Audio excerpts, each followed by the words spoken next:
My name is Toyin Morafa, and you're welcome to another edition of Voice of the Voiceless. This is a program that we do, which is related to the youth gang violence that we're experiencing in the UK these days.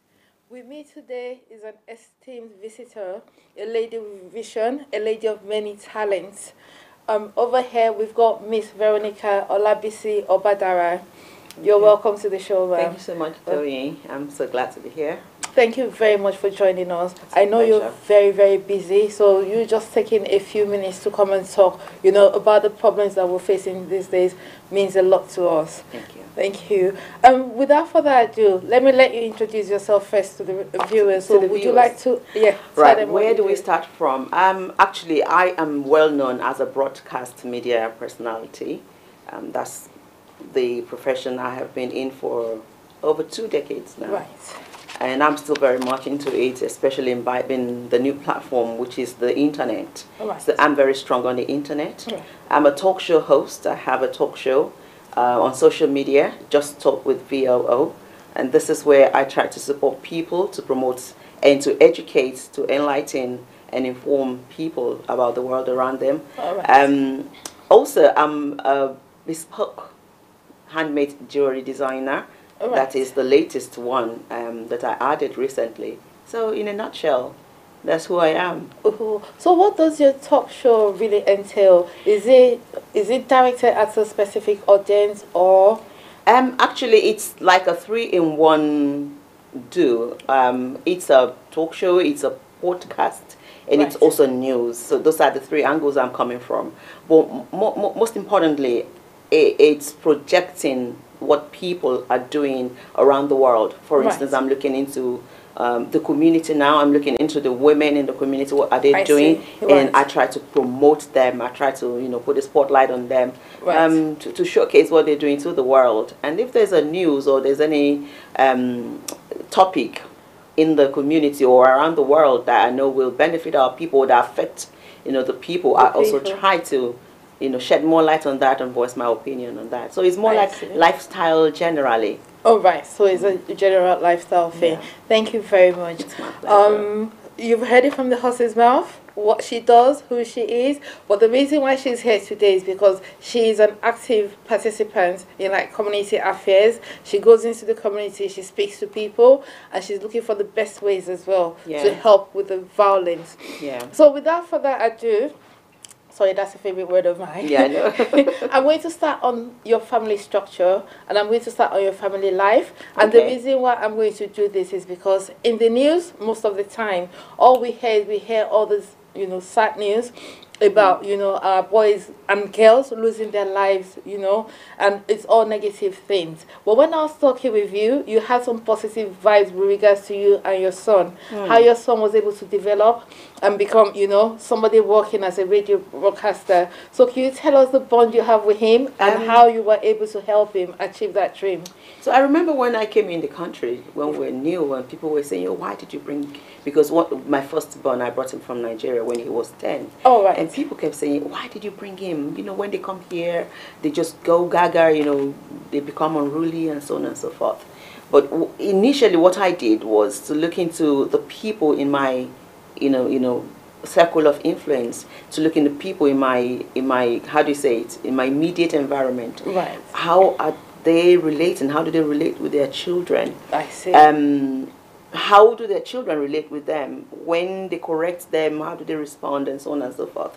I looked into that, and I learned and picked a lot of things, Right. because we were new in the country, and Yeah, of course. it's quite different from Nigeria, how we were brought up. Of course. And I imbibed, I removed the ones I knew would not work for me.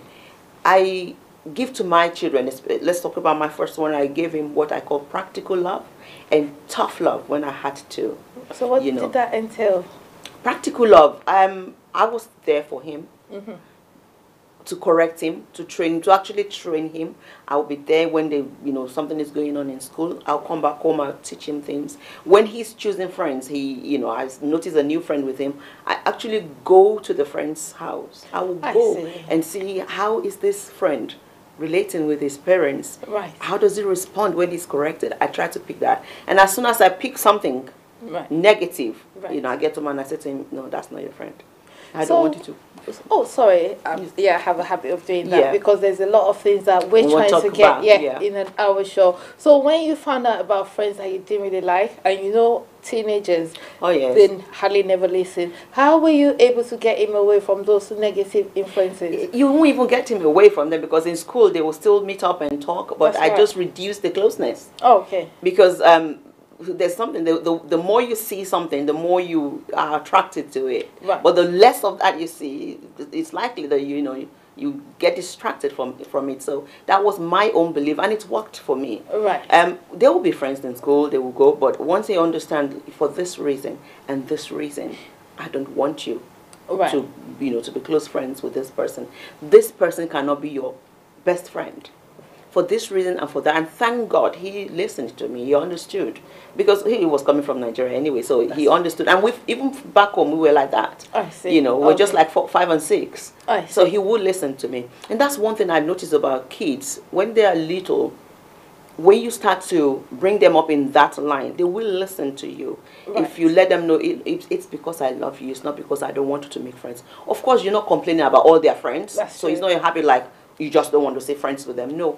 Oh, that friend? Oh, I like that friend. Oh, he's a very good boy. I've noticed this, I've noticed that. So that he can also learn and imbibe that style. And then for this reason, I don't really like that person. No, not that I don't like, but I don't really like that attitude that I saw with that person. I mean, when your mother is correcting you and you answer back, in Africa, where I'm coming from, is a crime. Of course. proper one. Course, And you know what happens. So I try to bring them up like that. The little one, the only mistake I made along the way was with the little one. I used to hit him. Right. And in this country, that is a no-no. It's a big no-no. That's right. And I got a problem with the social services around that time. When you said, sorry to cut you off, Yeah. when you say you used to hit him, was it just hitting? Was it using your hand? Was Using it my with a hand. belt, I will or use with- my hand. I mean, Okay. the normal. Yeah. So Even that is not allowed. But did you used to give him like tough punishments? And how did the social services find out? I think something happened. There's a program they had in school where they had to express themselves and talk about things that they don't like, things going on that they're not happy about, and then talk about home. How do you relate with your mother? And they were talking about things like that. Right. And of course, as a child from African home, he said maybe something like, my mom hit me or something like that. So, oh, really? So what happened? They just pulled him aside, I think. And the police got involved, the safeguarding unit got involved, the school got involved. Oh, my God. It was like one big serious issue. Right. I couldn't say anything wrong with that because when the police asked me, I said, he did this and this, and I had to correct him. The police agreed with me that, yes, what he did wasn't really good. You have every right to correct him, but you just don't have a right to hit. Right. You For any just reason. So, by the time they took me through the process, we understand from Africa, this is how it happens. But in this part of the world, you can't do that. So I said, teach me how to now correct my son. That's the word, when he goes wrong. They said, so I had so many examples of how you can correct children without necessarily hitting them. So were you sent to like special school, or did you have like a practical course? Well, I didn't have to go through any practical.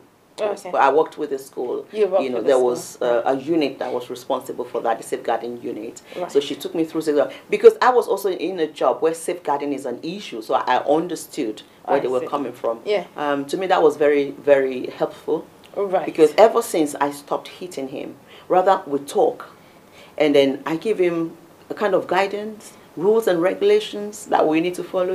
This is your own part to play, your own responsibility. And as a mother, this is my own responsibility. Right. So when you break that rule, what happens? You say, I get punished. You get punished. So how do we get punished? You can ask him to face the wall. You can't hit. You can't do anything. Time out. So, time out. You like playing your game. Sorry, you cannot play that game because you have not been good. Yeah. You like to go and visit a friend. And I'm sorry, that is not going to happen. You're going to have a special treat where we go to McDonald's once in a while. I'm sorry, that's not going to happen this month. Right. And then we didn't have to beat or anything. So that was able to draw him closer to you. And that was because I started early as well. Right. So you start early with them, not when they're already formed and when they already have their own opinions and how they want to, react to things. Right. Yeah. Thank you very much for that. We're still going to come back to your little boy. Okay. But right now, I want to showcase something to the public. I want to showcase something to people that if you know what your child likes, and you help him develop along the way, not only will you be giving him a passion, you might give him something that he needs to work with. So I'd like to go back to your elder boy. Okay. How you found out he had an interest, you know, in the things you do, Okay. and how you, well, groomed him in a positive way to be what he is today. Oh, bless you. He works with Kiss FM now as a video producer. Oh, really? By the grace of God, he got that job. But that room was not built in a day. It wasn't. It didn't drop. Yes. I remember when he was around, I think he was around 15, 16. And at that time, I used to produce for a pastor who had a church, and he had a TV show. So I was producing the TV show for him. Was that here or here okay, in UK? right. Yeah. So I was producing the TV show for him, and Right. how it started. One day, and you know, TV show is scheduled. You have to get ready, so we'll do like 4 episodes, you know, ahead. And then this particular month, I took ill. I couldn't do the work. Right. And I got the payment already, and I didn't have the money to give out the payment. Give back, yes. So I called my first son. I said to him, you know what, you can do this thing. I'm going to give you instruction how to go about it. That was the first time he will edit video. But by that time, did he have an interest already? Was he coming with you, Kids, or do kids have interest in anything in particular? right? Yeah. He didn't have any interest, to be honest, at that time. But he also didn't have a choice. Mom is on sick bed, and Yes. we've got to do the job. And he's a very lovely boy, very compassionate boy. Right. And he said, Mom, don't worry, I'll try. And I was instructing him. Anyhow, he did. He got it ready. And then we were filming for a church, another church as well. We'll go for their special programs, film, edit, and put in DVD for them. And I said to him one day, I said, now you're 16. I mean, was it 16, 15? I can't remember. You should be able to do this. I just took him, you know, along. All along he would go with me, just sit down in the church. But this day I said, you know what, let's come. Right. Be in the media department in the church, help them with, you know, whatever they do. And then one day I called him, come and stay on the camera, stay on one of the cameras. Right. Do that, do that. And that's how we started. And then when I became the UK correspondent for Ogun State Television as well. When was I this? said this will be 2015, 2014, thereabouts. I can't really remember the year, but you know. I said to him, you know, come along with me. I'm not going to pay anybody to do the camera work because I know you can do it. Right. Let's do it somehow, anyhow. And we started. And then, you know, he started showing more interest. And then we'll go to events in the community, we'll film for them. And then he started producing promos for events and so on. He took serious interest in it, and he took it seriously. We're not getting paid for all these things. All right. We were spending our money to go on transport, to do everything. And then he showed interest in it. And then he will go with me, film, come back home and edit. He will do the job of about 3 men. Oh, right. You know, yeah. He would do everything, and he was happy with it, and he loved it. Oh, right. So from there, he started his own online TV. He just created this platform for young people. He started, you know, I will not say grooming them. I don't like using that word grooming them. But he gave them that platform, and he will teach them, you know, how to go. And he was training wannabe presenters. Oh, beautiful. And they will create the program. He will film it and edit it and put it on YouTube. Really? So he had a YouTube channel for the young people. And they started in my living room. The studio actually started in my living room until a point where he was able to get his own studio. And he started. He was putting all this on social media, but I kept saying to him, I know that the Lord will favor you one day. He will look onto all your labors of love. Because at the point I had a TV show on Sky as well. He was the one producing everything. The ladies will come around to our home. He will film. We'll go out. We'll interview people. He was doing it passionately, with sweat, with tears, you know, with hardship. And that time we didn't even have any recourse to public fund. We didn't even have any right to remain. We were still struggling with our immigration status. So was it necessity that made him join you, or did you think there was something there? It just needed a bit of nurturing, you know, for it to come out. I think there's a point in every young person's life where you think, I don't even know what to do with my life. That's true. And if you have the right people around you, and they're able to say, oh, you can do this, you can do that, when we say, oh, I have passion for something, you have passion for something because maybe you are exposed to that thing at an early stage or Right. at any time in life, Yeah. whereby you now see it, and then you now have the opportunity to practice it, Right. and it becomes a passion. That's true. We can develop passion even if it wasn't there. That's It one thing wasn't. I've learned. That's true. He didn't have any idea of media other than I was taking him as a baby to the studio. I would take him when I was on duty. Right. You know, it was your companion. it was my companion. Yeah. And when I was with Galaxy Television, it was Galaxy Baby. I would When take was him. this, ma'am? I was with Galaxy Television 1996, 97. Right. She was the first female presenter. I was actually the first announcer Yeah. on Galaxy Television. Galaxy Yes, I Television, was. ladies and gentlemen. Then I used to be the slim. We're talking to an icon here. Yes. Okay. So, but when we came here, I have a determination when I came here, and I told him as well, you are going to walk in the street, and people will say to me, and I'm going to walk in the street, and people will say, that is Samson's mom, and I'm going to lift my head up, and I'm going to say, yes, I am Samson's mom. Yeah. But I said to him, it's not going to happen when we just lie down in bed and sleep. That's true. You're going to go in that street, and you're going to create an opportunity for yourself. That's true. What you want to be. That's and I true. thank God that we were saying it, and we're praying, we're believing God, and He listened to He me. listened to you. Oh, So beautiful. I give him credit as well. Yeah. He's a very good boy. He listened to me. He's going to be 26. He's still at home. Really? You know, we're Yeah. still home. He's still supporting me in every way good. possible. Yeah. You know, as a single mother, because it got to a point I became a single mother. And I said, there's something they say, oh, when they go wrong, it's because she's a single mother, it's because his father was not around. And I said to him, not necessarily. You are going to make it. That's true. Either your dad is here or is not here. Right. You are going to channel your own path. Right. You're going to make it, and I'm going to be here. I will support you in every way possible. All right. So, somebody saw his work on social media, on YouTube. I think it's one of the clients he worked for. And the person sent a message to him, look, there's an opportunity coming up in Kiss FM. Why don't you try? You never can tell. And that's how he applied for the job. After so many years of labor, of sweat, of hardship, and, computer breaking down, himself, having money to buy a camera, Yes. on loans and things. Yeah. And then he went for the interview. It was a very rigorous interview that took Really? many months. Yeah. But at the end of the day, he got the He job. got the job. Congratulations. I'm You talking see, to a proud mama here. And you know one Yeah. thing I'm happy about is the fact that I said to him, when you put in the work and when you trust God, God will see you through. Yes. It's not magic. Yes. And I'm happy that I can, sit in public and say things that, God is faithful to His word. Yes. And then that man, well, I can't say that boy now because he's a young man now, he can look back and say, yes, my mom used to say it. This God is faithful, because I'm not going to take God out of anything.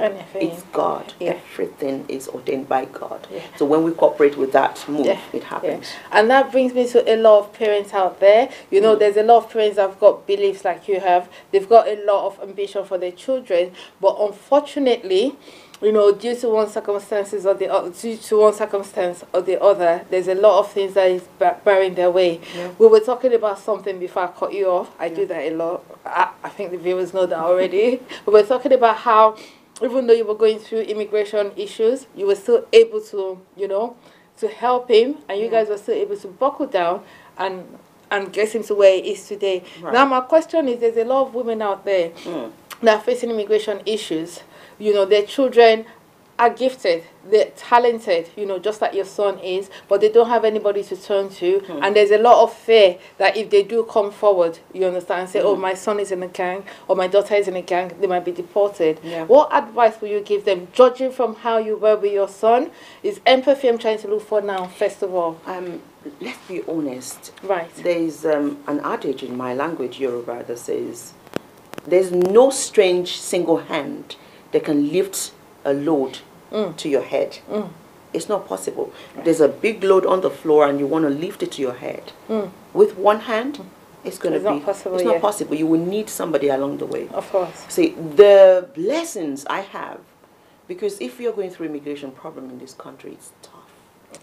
Absolutely. You don't have recourse to public fund. You cannot work. Yes. It's going to be tough, and it's going to be tougher on the children involved. And if you're a single mother, lone parent, oh, God help you. It's going to be very, very tough. no matter how much you want to show love, the load is too much. If you're not careful, you go through depression. So what problems did you encounter, before you became, what you are today with regards to that? Loads of problems. Right.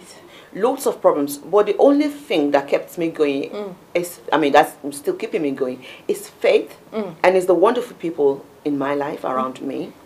And of course, I have a passion, which is my media work. I have passion for that. And I don't give up. I have that spirit. I don't give up. When I try this way, it's not working. I'm cracking my brain. And I'm thinking, what else can I add to it? And mind you, I didn't have a social life. Not going looking for jewelries and parties and things. I had to even cut myself off from all that. Because what's the point using the little money that you have to eat and to just adorn yourself and go and dress up and show up? People will think everything is okay with you. We saw her at the party yesterday. She was dancing. She couldn't. No, I couldn't afford to do that. I made sure I looked after the kids properly. Having said that, I have people along the way in my journey. First, my parents. They supported me. When I say my parents, not my biological parents, but these are the wonderful parents that brought me up. I live with them, and by the grace of God, they are in this country. All right. While I was going through the challenges in my marriage, they didn't know anything about it, because I shielded everything from them. But when everything collapsed, of course, they got to know about it, and I got strong support from them. By the grace of God, a friend that God sent to me, who is an English woman, Julia, she came in and carried all the burdens on her head, like, you know what, you will survive this. Because I was going through depression at the point. You're going to survive this. We're going to see you through. And she is the instrument that God has used to help us settle here as well. She introduced me to her church, and we were getting support from her church. Right. So with that support we were getting, and then I began to remember myself, to recollect who I was. Because, when you go through that thing, you go into depression and all sort of things. You lose your self-esteem and so on. Definitely.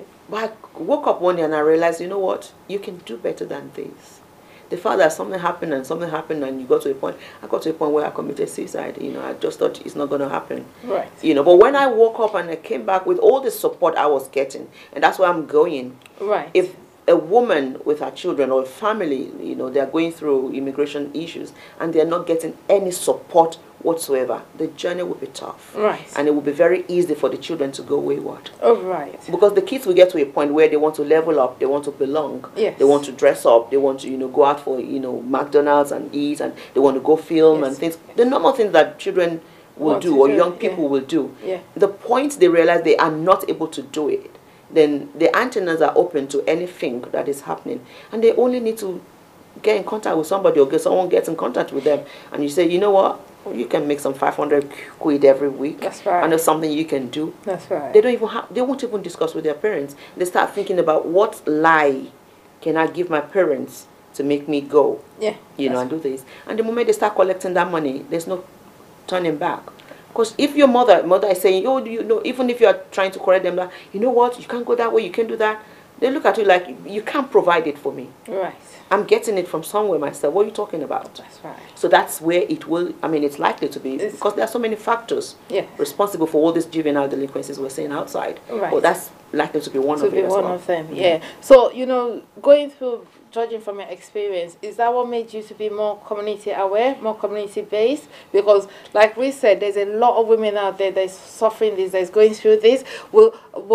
This show was starting to get people to contact us. They're already contacting, they're talking. So there's a lot of issues we really can't talk about, personal issues. That's right. But it's just, these are some of the factors that has been highlighted. There's a woman out there, they don't know where to go, they don't know what to do, they don't know who to turn to, which brings me back to things like churches, and the things and the impact that they should be having on the community these days. Yes, talking about churches. To, especially with this violence going on. I sat down and I looked at the whole thing. I speak a lot. Myself and my young man, my son, we discussed this a lot. And I keep saying, I give credit to you. I thank God that you come out well, the way you are. A lot of parents have done better than I did with him, raising him. And the kids still somehow turn out the other way. So we must give credit to this young boy as well, and thank God. And I looked into community and I realized that the community is actually broken into about 3 factors. We have the first sector of people who maybe they are born here or they have the papers and they didn't have to come here to struggle for any immigration rule. They're British and everything. And of course their kids are growing up, they're having the normal support and everything that they're supposed to have, and they're moving on, and you know, they're well to do. Maybe the kids have gone into private schools and so on and so on. There's that. And there's the ones in the middle who, like, maybe they migrated or something, and they're here. No, they're not really well-to-do, but they are maintaining, you know, they're balancing. The kids are okay, you know, if they want to be, you know. And then there's this level of other sector where they have immigration issues. And they don't have any basis to apply to regularize their stay. And then there's that level of people with their children as well. Some of them, you know, the second level and the last level, they meet up somehow, maybe in churches, maybe in schools and so on. They kind of relate somehow, but there's still that hierarchy. That level is still a bit different. Now, the first level and the second level are okay, but the last level is where we now need to look into. The first level, the second level, if the kids want to turn out bad, they will turn out bad. Definitely. But the third level, it seems they don't really have choices. The choices they have are very limited. They want to die in poverty while you're living in plenty. That's the way I see it. But they don't want to. The kids want to level up. They want to belong. They want to cover up. You know, the latest shoes, latest accessories. Because they are kids. They are kids. It's hard. We've been through it. Like, oh my goodness, that sandal, that Roman sandal. When we're in school, I want to have that Roman sandal. But you dare not get home and tell your parents that you're going to have. So it's different back home. There's still that fear. But here in this part of the world where they teach them their rights, something is their right, this is their right. It's hard. So kids coming from that environment, women in that situation, those are the ones we really need to look into. How do we help? So the first level and the second level of the people in the community now need to look out for these people. Now, they will say, yes, we have programs for them, but they're not coming, we can't spoon feed them, we can't do that. It's very easy for you to say that at your level, to say that. We know normally, I will use Nigeria as an example, normally in Nigeria, and especially the Yoruba, is dying in a situation, but you're not going to open your mouth to talk. Because you're looking into community. Oh my God, how will now they be relating with my kids? How will now they be relating with how they see me? So we're not talking. So here in this part of the world, we need to educate people. We need to enlighten people. Yes, you're suffering. You can speak out. So, but who are they speaking out to? Because you don't just want to speak out to anybody. Like this program that we were talking about that you're, you know, trying to put together is a beautiful one, where they know that nobody's going to judge them, no one is going to look down on them just because they don't have their papers, as we say in quote. Nobody is going to treat their kids like slaves or house helps just because they don't have the papers. And then there is something to empower the mother, the father, and the kids. The kids especially. Because as parents, we can manage. Seriously. But these kids in this part of the world, they are the ones we really need to look into. How do we help them to channel all the energy, all the talents and gifts that they have? How do we help them to, because they can become great when they get the right support. Like my son, I'm using as an example, when they get the right support and there's somebody to mentor them properly. And it's not just to mentor them, but to be interested in their lives. Someone they can feel free and say, oh, Auntie, we've not eaten yesterday, you know. Auntie, you know, we're broke. Because the mother may not be able to speak. But, you know, if they have that atmosphere and that platform where they're just free, they will keep coming. And then when you have programs for them, okay, what are you interested in learning? Because you can't force them to learn something. You need to get to understand them. Oh, what's your interest? What do you wish to become? And then you help them to understand that what you wish to become is possible. It's possible. Nothing is, in my word, nothing is impossible. It's impossible. And on that note, let me just jump in quickly, because you were talking about the projects. Part of the project, part of what we're trying to do is we're trying to use the kids' existing skills. We're trying to find where the skills are and see how we can come in, you know, how to turn that skill into a business.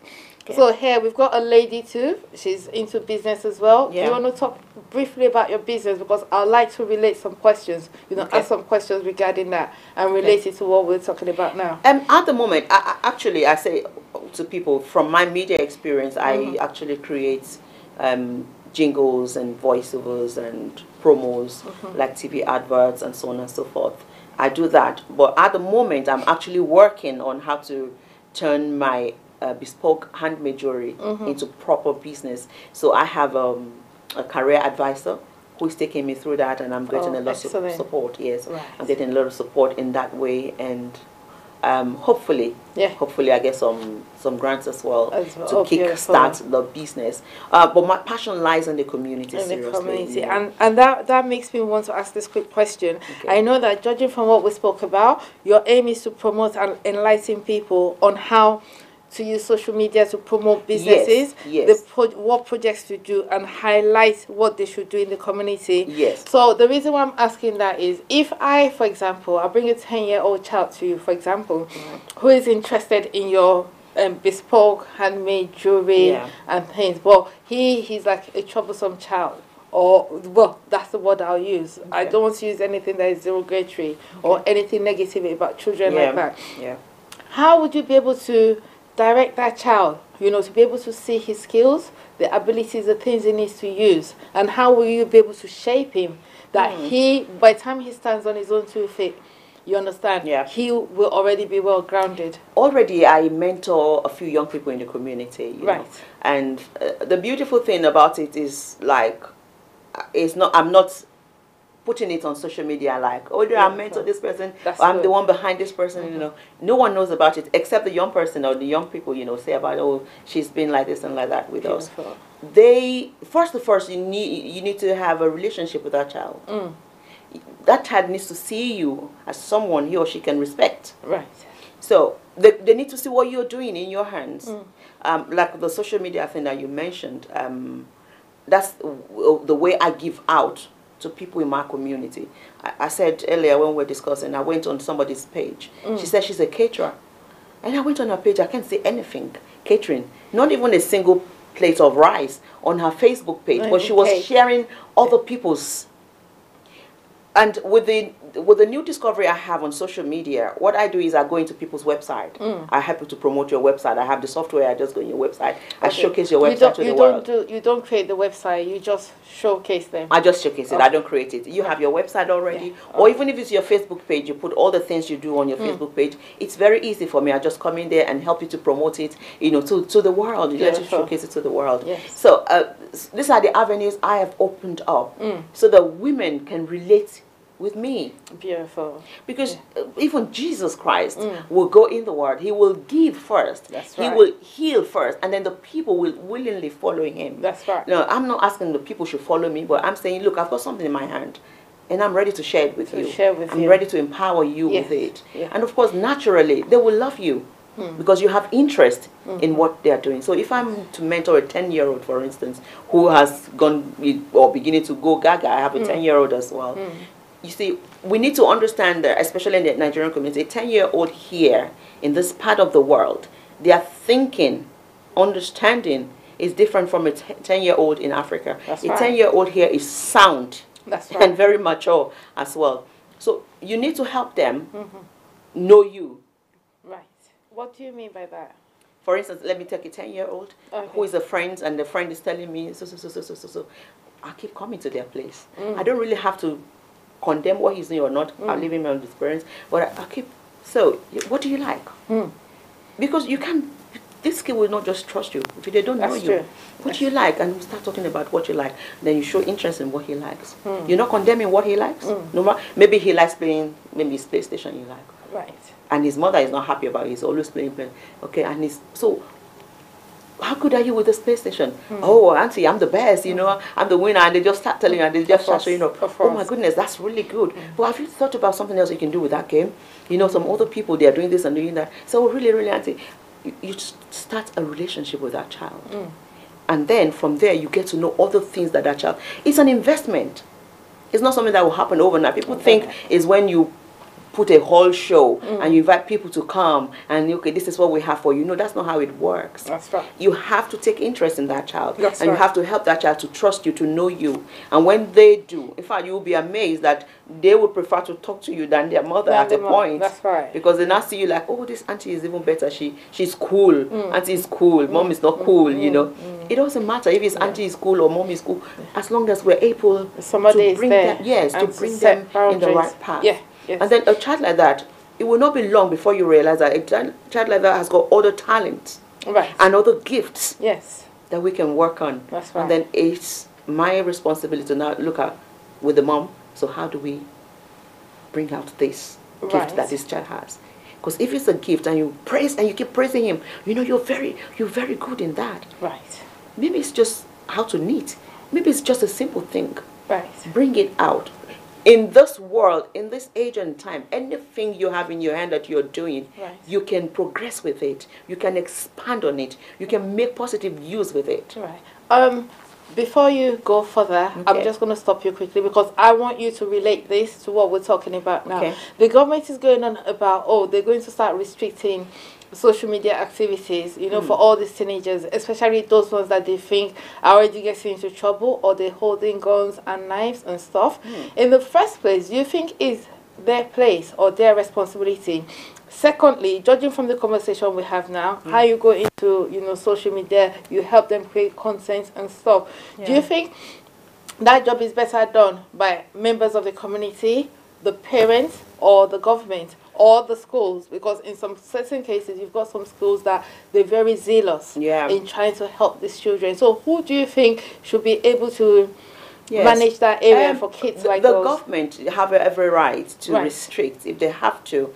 Because if any citizen whatsoever is doing anything that's going to affect negatively on the community or the nation, they have a right to step in and restrict. So now, but that is just trimming the edges of the tree. That's not really dealing with the root. That's right. But the root problem can be dealt with if the community works with the parent, if the school works with the parent, if the churches work with the parents. Right. Because at the end of the day, whatever we do outside, these kids are still coming back home. Definitely, yes. Home is home. Everyone will lock the door. They've closed the door. Whatever is going on in the home, the little time they have at home has a strong influence on their lives because that is home. That's the first of all. So the community, the school, the churches should be working with the parents. What's the point?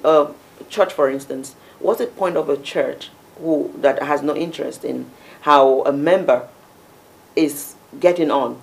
Somebody will say to me, church is not a charity. It's not a charity, but church is a charity. They are registered as charity. Or church is not a finance home, but church is getting money from the parents. We're getting offering, we're getting, you know, tithe and all sorts of things. If we can look after our members, though, what's the point? If we're not interested in the welfare of our members, then what's the point? So I'm just hammering on church because I'm a Christian as well, and there are things I expect the church to be able to do. I'm sorry, we're not. We're all for all religions. Oh yes, like the same thing in mosques as well. Yeah, we're all for all religions, but she's a Christian, so she'll have to speak about from churches. that point. So carry on, and to be honest, because I will always speak the truth. Doesn't matter if I'm a Christian or. I will speak the truth. I've been in a few mosques for some programs or community initiative, you know, programs, and the mosques are actually pulling their weights when it comes to supporting, you know, their members. To be honest. So how come we don't see this? Because I'm always on Facebook. I'm always on different social media, as I'm sure you are. But to me personally, I believe those are the things that we should be showcasing. So how come these are not things that we don't see all the time? The community. Especially the African community, we still don't understand how to use social media to our advantage. Right. Because like I said, a woman that I went on our Facebook page, and she was even sharing other people's video. I said, oh my goodness, this is crazy. You have not mentioned anything about yourself or about what you do, and then you keep saying business is not coming forth. You're not doing anything to promote yourself. Right. So we need to educate our people on how to use social media. You have something you're doing that will benefit young people. Put it out there. Right. Yes, they do flyers, they do, well, everybody is on the move. If you give me a flyer, I'm likely going to put it in the bin. That's but right. my phone, when I'm less busy, I go on social media, see what are my friends doing, what are they up to. You can't catch up with everybody, but That's right. you're likely to catch up with a few things. Oh, this is a very important announcement. Oh, this is very good for the youth. Oh, this is good for the women. I note it down, and when I have my show, and this is what I do with my show. When I have my show, sure. I'll mention something like that. You know, I'll project it. Right. Or I'll came across this lady who's doing this fantastic thing in the community. Right. Network with her. Right. It doesn't matter if you have 5 views or 10 views. Seriously, that's not the important thing. And why I'm saying that is, for the number of years that I've been on social media and doing things, maybe the most views I've had will be 3,000 plus on a video, or sometimes 500, sometimes. But I'm not bothered, because one day somebody called me and said, from America, and said, you know, I was just going through and I saw something that you do. I'm really interested in what you're doing. Can we do something together? Oh, really? You know, and then somebody called me. What you posted on your Facebook yesterday was as if you were talking about my story. This is what I've been going through. And then we're like, okay, you can do this, you can do that. I know you can speak to this, you can. And I was able to, you know, connect with somebody and help somebody or support somebody. Direct them to the right places for support. When you have something, and this is for everybody, when you have something or you hear about something that can make the life of our youth better, when somebody have a show, have a program, have an initiative, we can promote that. We can use social media positively. We can use social media to our own advantage. So I think we need to educate our people seriously on how to use social media, and then to encourage people to put, you know, whatever they're doing, to share on social media. Right. You know. So based on what I was saying about the government, and maybe you've got like a 10-year-old that is interested, but is going off the rails, like slowly, but not too much off the rails. Based on the scenario that we already said. Yeah. What would be the best way to approach it? What would be the right way, you know, to set up a support system for such children? The community now needs to look into how we can open our doors to the young people. Right. Especially those who have businesses or charity organizations or so on and so forth. Of course, a 10-year-old, apart from going to school, she'll have other things to do, apart from playing games, because you realize that at the end of the day, they're home playing games. That's like 24/7. Yes. We can channel that energy into something else, but what? We need to make provisions for what we can channel the energies into. So, like the program you discussed within the, you know, that you're coming up with, it's fantastic. So, a 10-year-old will have other things they can learn. Let them go and learn how to play instruments. Right. The people that used to playing the guitar, the piano, you know, and doing stuff with it, they will not learn it overnight. It will be something that will build up. That's true. Nothing, no experience, no skill is useless in this age and generation. That's true. So we can find people who can teach, and then we can link that child up with, you know, learn how to play the instrument or learn how to code. That's the new one they're doing on. Learn how to paint, learn how to draw. There's so many things that we can do, but we need to make provisions. We need to contact businesses who are able to provide these, or to sponsor, or to support these. Or maybe it's even the space, the premises, you know, that we need. So we need to work on that. But then we need to be working with the young people as well, because in this part of the world, you cannot impose anything on any child. That's true. Yeah, you need to understand what their passion is, and if they don't have any, you need to help them discover one. Right. By providing these opportunities. Yeah. Look, provide 3 things. Learn how to play the keyboard or the guitar or the something. A child will say, I'm not interested in any of that. If the child is not interested, I'm not interested, because they're not ready to do anything. It's not a game. It's not a computer game. But you can say, you know what? You know, if you learn how to play the keyboard, you can help in church, or you can help when your school is having a show. Yeah. You can just help to support with that, and say, oh, let us remember that every young person has a dream to become a star. That's true. To become a star, important. That's what causes most of the problems Yes. now. You know, with the drill music. Yes. But we'll go back to that. They want to become a star. Yeah. So you need to help them create that platform. Or lay that foundation. So you want to be a star? Yeah, you can be a star. Yeah. If you're very good with the piano, you know, you can go to concerts. Yeah. You know, help them to build that dream. Yeah.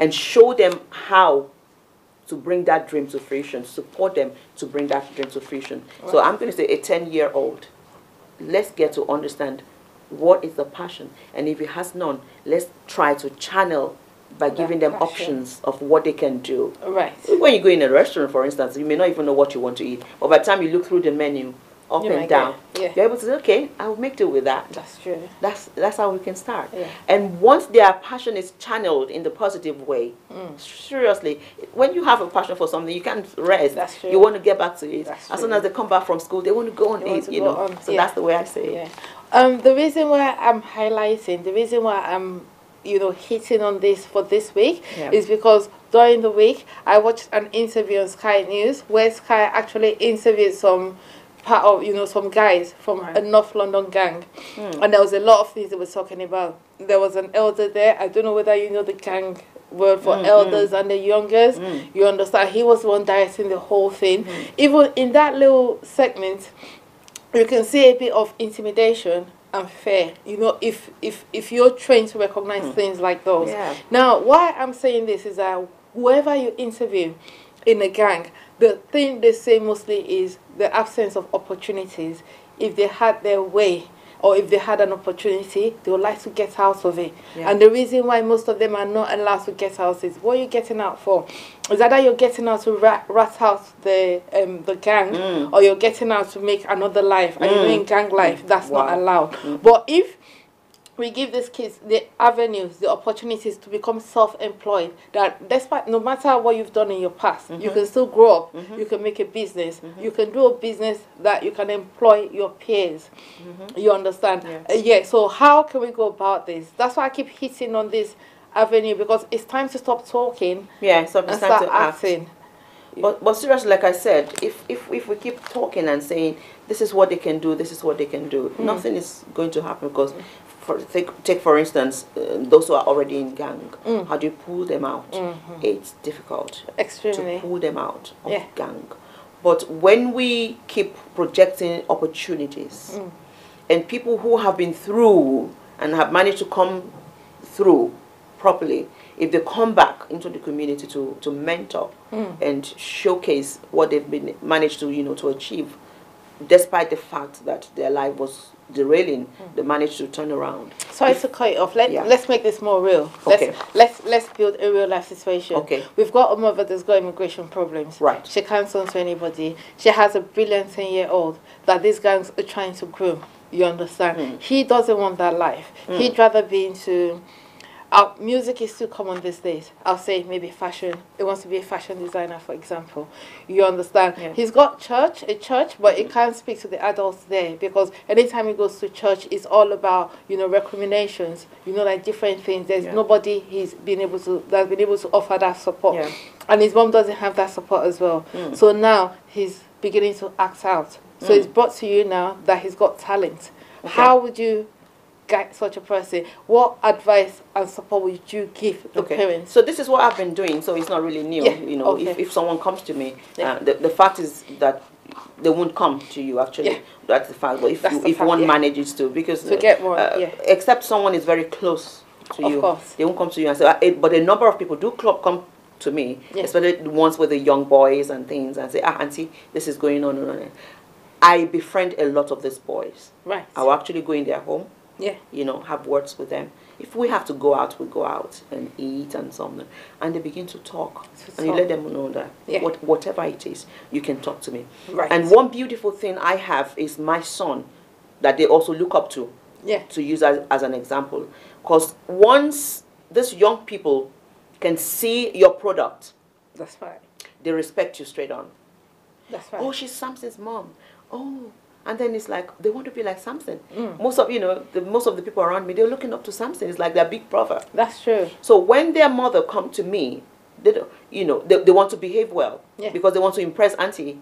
You know that they're good. Oh, auntie, it's not like that. This is what happened. This is what happened. And they open up and they talk and we say, you know what? Okay, we're not going to do it like that. Your mother loves you. Because that's the first thing they need to understand. Your mother screams, and it's because she loves you. In fact, some of them, I share tears with them, you know, we cry and we do, you know, we become really real. it's not because she hates you. She loves you. And you need to come to a point where you understand your mother loves you. And she wants the best for you. Right. And it's your choice. You can choose to do. What exactly are you interested in? I will take it from there. Okay, yeah. Auntie, I really want to do this. You can do it. But sometimes you get to a point where even Auntie that you're talking to is struggling financially, so Auntie's not able to make payments. Yeah. But then because I have network of people in the community, sometimes I'll put up some things that I need something, please support me, you know, without necessarily saying it's somebody or it's somebody, you know, I'll just send messages and say, you know, I'm in need of so. Please, I need your support. Some people do respond, you know, and they answer, because I realize that a lot of people, you know, when they are close to you, when the thing affects you, it kind of affects them, and they get up and support. But the moment you start saying my friend or my you know, so you know, confidentiality issue. And once the people you're trying to support understand that you're not exposing them, you won't see me go on Facebook and say, oh, last night I was in so family and we raised £3,000 for them. Or no, you will never see me do that. Right. And so the people, especially a few people in my network, they understand that whatever is with me is very confidential, highly confidential. So talking about the children now, so Auntie, I love to sing. That's just what I want to do. Okay, thank God my Samson can handle video. He can produce. He can do that. So it's easy to link people up with that. So it's kind of like a mentor in the community. In the community, yes. Practical mentor. Yes, of course. You know. Yeah. So these young people, you need to understand where they're coming from and what they need. You need to truly understand that if you ask him to come somewhere tomorrow, he doesn't have the transport money to come. So what's the alternative? That's right. We need to really, really get to the core. If someone is really interested in supporting the young people, you know, and channeling them into the right way, you need to be really interested. It's not just putting program in the hall. That's very good. The program you put in the hall is supposed to be for them when you have, you know, managed to understand where they're coming from, what they need. You can now invite them and say, you know what, let all of us come together in November. Let's have this show and to talk more. But if you're asking somebody who is going through to come to a program because you say this program will benefit them, and you are just playing the queen or the king, they are going to be very far away from you. They can't come close to you because they think, oh, they are okay. Everything is all right with them. Yeah. We don't want them to know that we are not okay, and they're not going to come. We just need to understand it. It's very simple. Very simple. So their programs are fantastic, but most importantly, let's talk to people who have businesses. Let's talk to people who can sponsor. Let's talk to people who can offer practical support and be there. People you can ring and say, this is what is going on. What should I do? People that can create like work experiences. Work experience. Yeah. You know, like there's one Ade. I can't remember his surname now. Who he repairs computers, he builds computers, and so on and so forth. I remember when my first son was going to do work experience, he had his work experience with him, and I said, Uncle Ade, you know, we have so many young people in the community who will be interested in one day, and he's happy. He's happy to mentor them. He's happy to, you know, show them things. We need more people like that. Yes, yes. And that's what this show's always been about as well. Yeah. We're trying to showcase individuals, communities, and organizations that I'd rather say, rather than them looking up to people from love and hip hop. I don't know whether you watch reality show. I'm a reality show fanatic, so I watch a lot. But there's some of them that should not be positive role models. That's right. I can't be role models for our children. So our aim is to get members of public, you know, like you bring them out, showcase them, let them know that there's people out there that you can look up to. Okay. But judging about that one, how do you think, what other things do you think we can use to relate with the children? Now, you and I were having a conversation, talking about seeing how we can get churches, you know, when they're not in use, even most of them are being paid for, how to open them up, so that if we have practical things, practical skills like fashion design, like I explained, for example, we can equip the places with like maybe sewing machines, like things that they can use.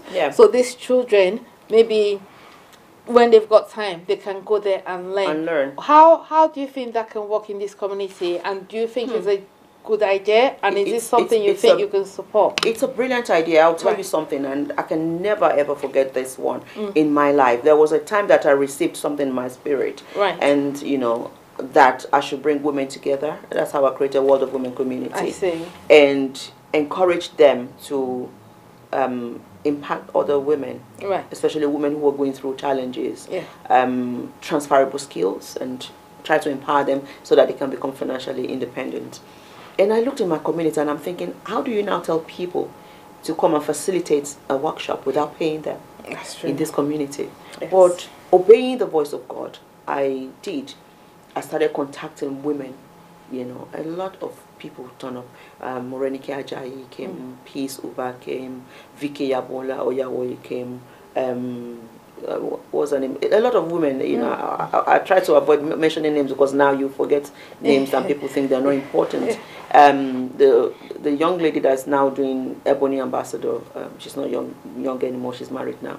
She was actually the youngest, and I put a meeting together and said, "This is the vision I have. Are you interested in this vision?" And so, oh my God. And they embraced it. It's wonderful. They embraced it. And we started making announcements. We started promoting on social media. I didn't have any money to pay them, and I explained to them. And they were happy to come and do basic sewing, beading, makeup, career advice, you know, financial this and that. You know, women from different background and in different vocations, and we came together. We actually contributed money to rent the hall that we used. We didn't get any grant from anybody or any funding. These women contributed the money, and a lot of women came from the community to learn different things on that day. We're supposed to take it forward, but what I'm saying is it's possible. There are women out there burning with that passion to empower other women, you know, they really want to do it, but that opportunity and that platform is not available. And you now say that individually we're trying to do something and it's not effective. That's true. But when we come together and collaborate, I still have contact with most of the women. They are still happy to do it. Most of them are still doing in their own little way, in their own big way. They're still making the impact in the community. What I'm saying is, it is possible. Right. If we create that platform, and you see that the soldiers are ready to go to war, and then we can now get the young people and begin to connect more like a signpost. Right. You understand? Yeah. And then and it's possible. You'll be amazed. Interesting, interesting. You're watching Voice of the Voiceless. This is Toyin Morafa. We're with our beautiful young lady here, Miss Obadara. Before I go any further, I just want to inform people that in a couple of weeks, Heritage TV and I, we're trying to plan an interview, which is going to be like an inter-council thing. Now, when I say inter-council, we're trying to bring like local councils together with councillors, you know, both past and present, and some members of the community, because we think this is not just affecting one community, it's affecting loads of people out there. But we will be, I'll be giving you the details shortly, but just bear that in mind. There's so many things we're doing in the background to try and crack this, you know, try and put research into this, but more importantly, come up with a lot of practical responses, you know, like the one Miss Obadara had already given us. I've cut you off so many times. I haven't given you the chance to answer my main question, which is, you know, as a 10-year-old, how can you guide a 10-year-old into learning how to become a businessman or woman of his or her own? Because I know that this is the age now that all these predators, I always call them predators, because I don't want people to think of them in any positive way at all. Right. A predator will be a predator, no matter how you look, your age, your gender, ethnicity, it doesn't matter. These are the ages that these predators are focusing on now. They're getting them before they become more knowledgeable. How would you, now we can't watch them all the time. No, they have to go to school all the time. But how can you equip such a person with knowledge and skills that when predators now approach them to groom them, they're able to know, to use their judgment to determine that, okay, I've got the skills, I've got the power to choose now. You're not pushing me into something. It's like we're just going around the corner, because the 10-year-old, you can't take the 10-year-old in isolation and empower the 10-year-old. I keep saying the home, the home, you know, I keep referring you back to the home. What is in the hand of the 10-year-old's mother and father? What kind of things do they do? What kind of things are they doing? And how are these things impacting and affecting this 10-year-old? That is one. Yeah. Okay, let's assume everything is okay. They go to work, you know, they're struggling, everything.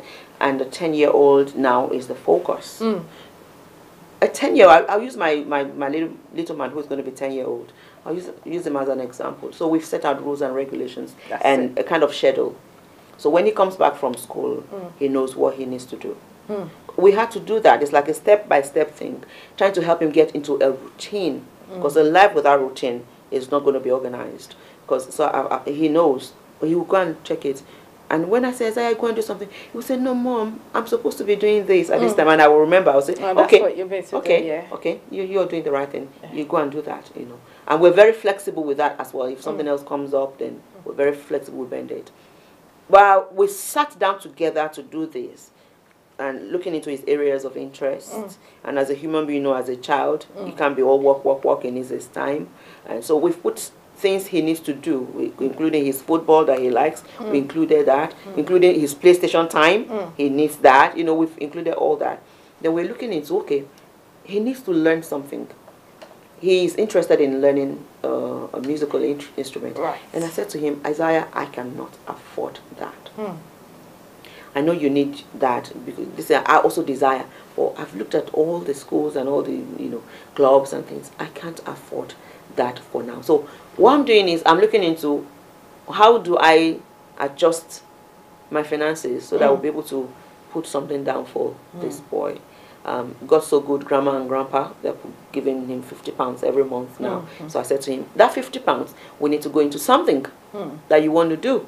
But what if you, I'm sorry to cut it off again. Okay. What if you have a parent, you know, things like that, sometimes honestly like that can breed resentment in the child, because the child can look around and think, well, my friends, you know, they're doing better. My friends want this and they get it immediately. And maybe the parents don't have people that can back them up. Because a lot of parents these days, number one, they don't know, they don't have the parenting skills. Number two, they don't have that structure. You know, the family life is breaking down as a result of a lot of problems that we have. How can you still make such a person, make such a child folk? Because that's where we are these days. Nobody understands why this. Because every home is different. That's right. That's what I keep saying. The mother and the father. Yeah, that's right. Because we can't do any magic outside of the mother and the father. Seriously, whatever we're saying is built on what the mother and the father are doing with the child. Right. So that's why it's going to be a bit difficult to make a change outside if there's no change inside. Right. So you cannot, okay, if the church, for instance, the church will say, oh, we have program for young people, bring them every 5 o'clock to come and learn. If the mother and father, for a 10-year-old, 9-year-old, if the mother and father are not able to do that, the child may not necessarily be able to get there and learn by themselves. So it's a huge Herculean task. So we're focusing on these children. Yes, we want to help these children. But the mother or the father or the brother, are they ready to do that? That's why the structure has to be on them first. Right. So we're looking into a community where, and it's possible, where we are looking out and becoming our brother's keepers. Right. I said there are about 3 different categories of Africans in this land. So we're talking about, you know, those who are struggling seriously. Yeah. Oh yes. So we need to look at where am I trying to. There are people who say, you know what, I have this event coming up and I want people who can speak Queen's English only. I've heard somebody say that. That's so wrong. So this is my focus, and that's what she has been focusing on. People who are posh, people who are this. So wrong on every level. But because I know where I'm coming from, yes. These are my people. Of course. I'm an immigrant. I'm an Egba girl, and I can't forget my people. I can't just come and be speaking all this phone and then forget my people. So true. My ministry is to those who are going through difficult period and challenging period, because I've been through a journey and God used some people to bless me, to support me. Right. So I'm always coming back to that level of people. They say it's not just learning makeup or basic sewing. But that's what they need, something that's true. They can do rather than just sitting down and doing nothing. Yeah. So we need to look into how to really empower these people in this level. Right. At least that will reduce the stress a bit, because once they said train a woman, or build a woman, you're building the nation. Yeah, that's right. So we need to look into how do we support the family to support their children. Except we want to be like the government, and we're going to start taking children away from their parents. And we don't have the capacity to do that. Yeah. So let's build a home to build the children. So do you think there's enough support in the community now? It's just that we don't know where to go looking for it. Or do you think there's no support at all? We just have to start, we just have to start our own support network. To be honest, so many people are trying to put up something and to put up that, because I heard a number of ladies saying, oh yes, we have this in place, but people are not coming up to use it. And I think they're not reaching out to the people who need it. That's right. The people who need it are not, how do you say, they're not getting the information. That's right. We're not breaking down the information properly for them to understand. I know a lot of people listening and watching will be saying, what else do you want to do? We have done the work. If you have passion for something, you will not go stop. All the way. You will not stop. Yeah. You go all the way and you continue to do it. When they knock on your door 2 a.m., you get up, because that's where your calling and your passion lies. Your passion lies. So yes, opportunities are coming up. We can do better. We can reach out more. To people. Thank you. One of the reasons why I was asking that as well is because, like I said, predators always know who to go for, the vulnerable. So let's talk about, children that go missing. You understand? Some of them don't want to. Some of them are forced to. Some of them are caused into doing it. Some of them don't even know that they've been recruited. You understand? What do you think what help do you think the community can render for a woman that's got difficult, maybe, judging from your experience as a single mother with difficulties, and sometimes, bringing up boys sometimes can be even more challenging, than girls. So what sort of advice or support, or if we start this group, our new support system, what areas do you think we should focus on that will be able to, help families like that? I've been involved with a case like that where I had to go to court with a mother. Yes. No one wanted to go to court with her. People became very judgmental of our situation. How do we help people in that situation? It's by befriending that woman. Right. So that's what, let's create that opportunity first. Let's continue to promote that opportunity. Oh, I sell bread. Bread is available. Every Monday, every Tuesday, I sell fresh bread. The first time you announce it, not everybody will get that message. We understand, but that's right. when you continue to announce it, bread is available here. You can come and have this bread. People who are hungry will hear. One day they will summon the courage, because they start watching you first. This woman that's giving out this bread. If you go and take the bread, how's she going to react to us? How's she going to treat us? We need to understand, we need to have that empathy and that compassion in us to be patient enough to handle situation of people who are not there yet. So one day she will grab the card, oh, she smiles. Oh, she's they'll come close to you. Good morning. They're not asking for the bread. Good morning. And they pass, they'll go. They want that bread, but they don't want to come. Maybe the next day, how are you? Good morning. And then when you say, oh, come on. Oh, have you noticed I have bread in my hands? And they say, oh, yes, I've seen it. Oh, you can have some. Go on. Help yourself. And then they will come. We should always remember that as a human being, we have, it's not pride. Nothing is not pride. But we have that, I don't know how to describe it. You don't want anyone to look down on you. We all want to be respected. We all want to be loved. I put down on my Facebook page, a few days ago. We all want to be respected. We all want to be loved. And we all want our dignity to be intact, no matter what we're going through in life. The moment we're stripped of our dignity, the moment respect is removed, the moment love is removed, then we feel, no, I don't want to go there because I'm not loved, I'm not respected. That's true. I'm not appreciated. That's true. So we need to remember that whatever God has put in our hands to give or to support or to empower people, we must understand that we need to retrain ourselves. We need to showcase our empathy, our compassion, and we need to showcase love and respect to the people that we want to reach out. So let's look into promoting, this beautiful idea that we've been talking about. Let's look into gathering women who have passion for, passion for similar thing that we're talking about. Let's come together. Let's educate ourselves on how to reach out Right. To the community. It's not something like, okay, I have this idea, okay, I'm putting it on Facebook, okay, everybody come. That's right. No, we need to come together first. This is a beautiful one. I'm happy to be part of this. I'm rather, happy to contribute my quota. Thank you. Because my You passion heard lies in that. First, yeah, first hit, yeah. Carry So on. yes, so once we educate ourselves, we train ourselves first. Yeah. Like we're going into computer. You into the community. You want to go and like look after someone who is wounded. Yes. You're not going to bruise, their wound able. more. Yes. You're going to be gentle. You're going to be compassionate Yes. with them. You're going to learn. We need to learn how to approach people who are going through situations. And there's so many. They will say, "Oh, everyone is going through something or the other." Yes, I know. Right. But if you're given the grace Right. to have your head above the water, then you can call for help. That's true. And ask people to come and help. People to come and help. That's true. That's the way I say it. That's true. Oh, this is really interesting. We still have so many things to to talk about. This is Voice of the Voiceless. My name is Toyin Morafa. I'm here today with my lovely Miss Obadara. But before we go forward, I'd like to say a very happy, very, very happy birthday. So our lady, number one lady on Heritage, Queen Esther Thomas. So yes, today is a birthday. She's getting younger. I don't know how she's doing it. She needs to tell me the secret. The grace. But very, very happy birthday to you. She's one of the women that's been out there working as well, trying to empower women, trying to empower children. Lovely. You understand? So she's not just here. She's supporting Mr. Thomas, obviously, but more importantly, Reaching out to she's her reaching community. out to people. Beautiful. Yeah, so she's somebody I'm proud to be associated with. So happy birthday. Happy birthday today. Madam. Yes.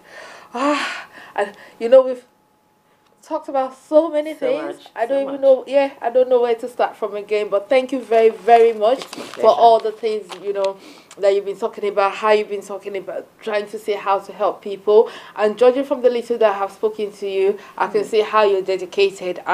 You've got genuine, what's it called in your mind? Yeah. Genuine interest, and that will bring me to that brings me to a final thing, before we round up. That idea about trying to see how we can open churches, not just churches, other religious institutions. Yeah. That idea that we can equip them and get children to go and work there. How would you fit in that area, especially when it comes to women that are like tired, they don't know what to do, they don't know where to go, they don't know that even if you haven't got papers and your children are misbehaving, please contact your counselor. Your counselor has to do something about it. It doesn't matter whether you've got anything. That's not his, I won't say that's not his business, but that's not his interest. The interest is looking after, security, looking after your children. Yes. But apart from that, what other things do you think we can do? I think religious institutions can do a lot as well. Right.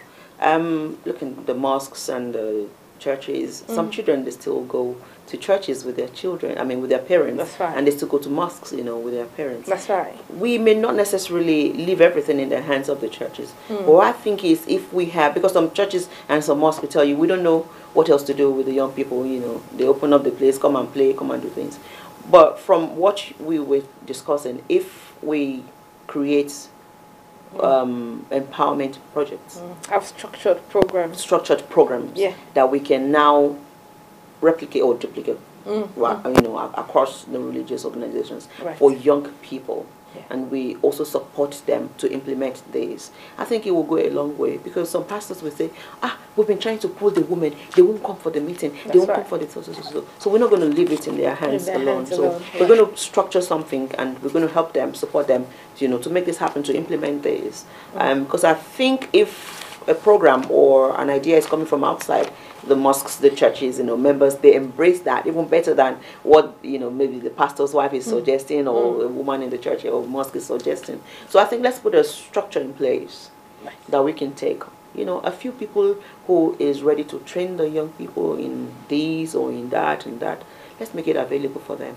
I don't know if it's not business. If we can get people, some people may not have skills to transfer, and they may have money. They might have. So if we can sponsor such things and pay the people who will facilitate this, because we can't tell people to come and be doing things for free every time. That's true. Some people got relate in their hands to do it.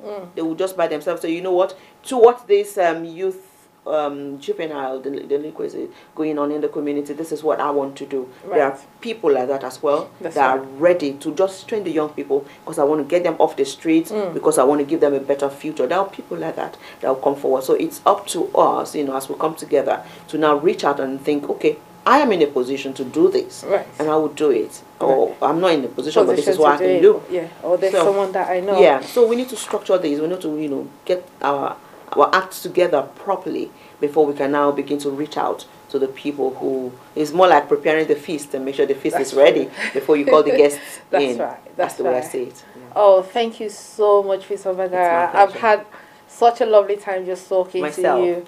You know, it's been very enlightening. And like I always say every week, this show is more like a research. You know, research into the project we're trying to set up for these young children, because we have to create opportunities, and we're hoping to create positive opportunities. And you can see from what we've been talking about, there's been a lot of plans that's been taking place behind, you know, behind the scenes, and most of them will be bringing them out shortly.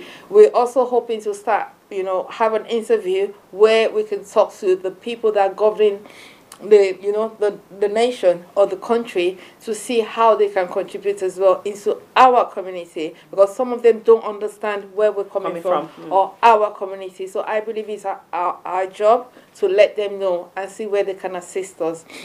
Right, before we go today, I'd like you to once again, you know, introduce yourself to the people. Let them know what you're doing, and if there's any activities or things that you need to highlight. Okay, I'm going to stress more on the social media thing that I'm trying to achieve, because I want everybody to make use of that. I keep looking into your Facebook pages, especially people in my network, and when I get on your Facebook page, I don't get it. What do you do? What's your vocation? What's your passion? I'm trying to enlighten people on how to use the social media positively to, you know, the community's advantage. So I put up what I call Magic Monday. I just launched it, Magic Monday. So every Monday I'm coming on your Facebook page or Twitter or whatever page you have. I'm coming there. I want to see what you do. I want to know you. So what you have to do is take pictures of your products, or a write-up of your service, or anything, or video. Put it on your Facebook page for me on Mondays, and I can help you to promote that, and help you to showcase that. So myself, you know, as a broadcast media executive, we are just making use of the internet now. Everyone is on the internet, because you have your phone, you have your tablet, you have everything. So let's make good use of the internet to our advantage, especially African community. We're not using it well. All I see on people's pages, funny videos, jokes, and you know, other people's videos, except your own video, except yourself. You're selling other people, you're not selling yourself. So we need to now learn how to showcase ourselves. We need to learn how to empower ourselves. Maybe if we showcase ourselves and we know what we do, we can buy into your business. You never can tell who's watching and who's. Then we can start reducing all these youth crimes and so on going on in the community. So that's all I'm trying to do. I'm trying to empower, you know, everyone in my network, especially. I want to empower you, you know, with my own media facility and platform that I have, the social media I'm talking about now. And apart from that, I also organize community empowerment workshops where people, so I've got women who are called vision helpers. So this is what we do. We empower women. We actually teach things like basic sewing. I've got a wonderful lady who is into that. Things like beading, you know, how to start a business, you know, do beading, you know, makeup, and all of these basic handworks that you can learn, cake making and so on and so on, cake decoration. You know, there are things that you can just do on the go that will not require big capital. So I am encouraging women to, in this year, to learn something that can bring you, even if it's just a little income, a little extra income here and there. And then once you are able to live above, oh, how do I eat? How do I pay my rent? Once you're able to live above that level, now you'll now be able to build upon your life, and you'll be able to give your children a better life as well. So yeah, there's so much I'm doing in the community. There's so much I'm doing for myself. I have my own handmade jewelry business that I'm just launching. I'm going to launch it very soon. Yeah, these are some of my things. I've actually made this from the Nigerian gele. So very creative, you know, very, you know. Very So shiny.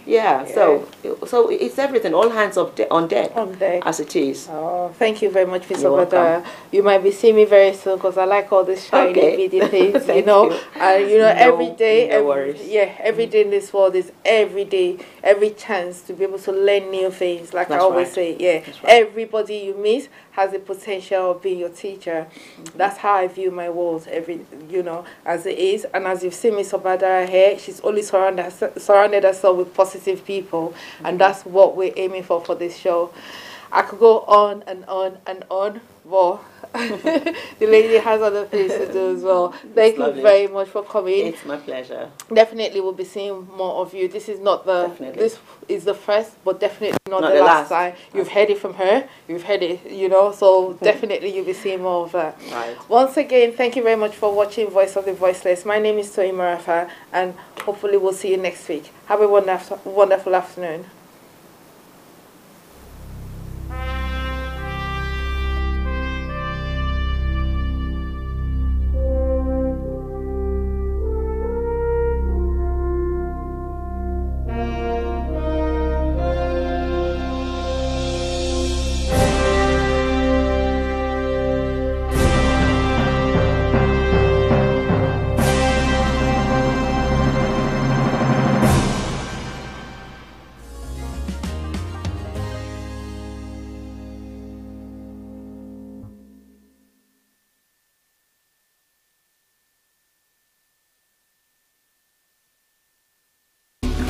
My daughter-in-law. So how are you planning for my son's birthday? No, I have to cook up for her. Do you people have ogirisi there? No. It's okay. Okay, let me call you back. Mama Chiji, okay. Hi, so wait a market. Please pack some ogirisi. I am going to visit my son. My daughter-in-law. It's arranged. But you must use original red oil to prepare the soup. What? I'll call you back. Mama Chijo, please include Isio Morocco.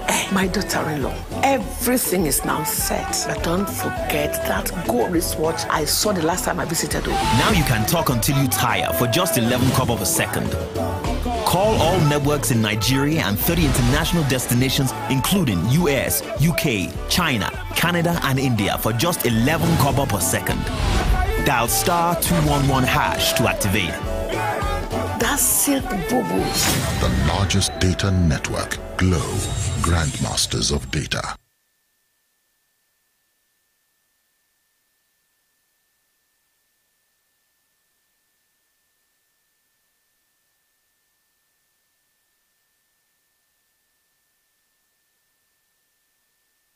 Heritage Television, promoting African culture and heritage at its best.